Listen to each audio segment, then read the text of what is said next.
Okay, so here's a couple of adaptations because our trailers come in many shapes and sizes. This is a pretty standard 2-horse straight load trailer with a ramp, with an escape door. So without the escape door, a lot of trailers will only have a window where we can reach through and tie the horse, but we can't crawl through the window. So we have to load the horse, where I've been showing how to use positive reinforcement with food to get the horse to go farther and farther in.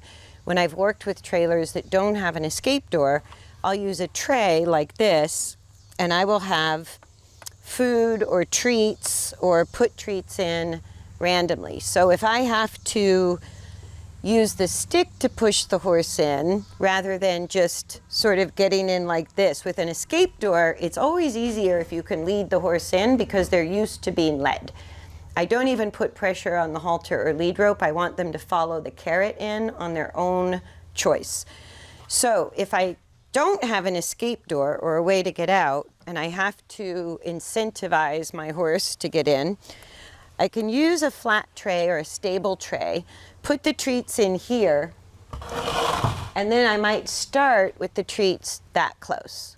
If the horse is really terrified of the trailer, I can start with treats here, right? If they're really terrified of the trailer, I could start with treats out here on the wheel well, or 10 feet away from the back of the trailer. But I want two things to happen. I want the horse to think about the trailer, so I need the ears and the eyes pointed inside the trailer. That's always the beginning of trailer loading. Then I want to find where the threshold is, like I showed with Rafalco.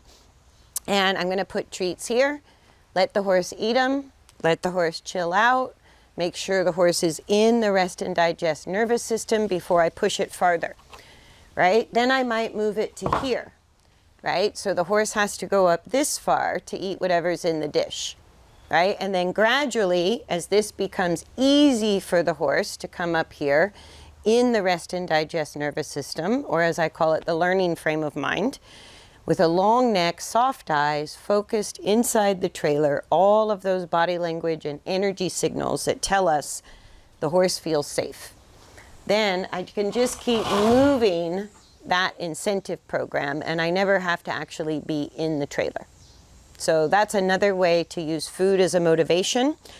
So I might correct on the halter a little bit left and right, especially if the horse is looking left and right. I don't want them to try to turn. I don't want them to get stuck. I don't want them to get their head underneath the divider. So I'm going to use that, right?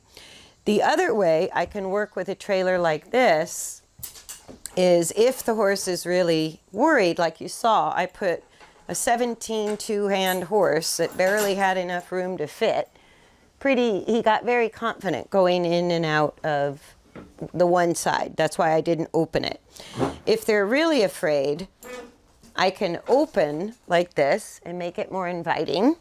This also gives me a little bit of room. I could still be on this side, or it gives me enough room to be near the dish of food or to be feeding carrots, and try to get them confident here first with more space, something that's visually less confining, right?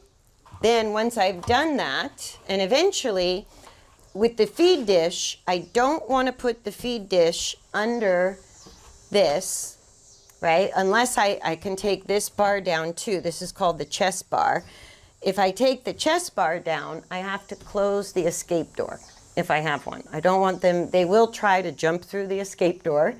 They will go through these metal bars if they're in fear.